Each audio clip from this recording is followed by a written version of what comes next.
Hello everyone, in this video I'm going to show you how to solve the Windows Security Center services turned off or missing error or Windows. To do that, you first of all need to open up this website, and then you just need to install this file over here, and this is basically a zipped file.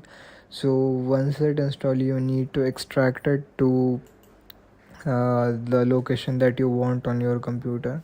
Basically, once you extracted it, then you just need to make some changes in the command prompt of your PC, and then you just need to paste that file onto the desired folder, and that's how you can solve the error of this Windows security.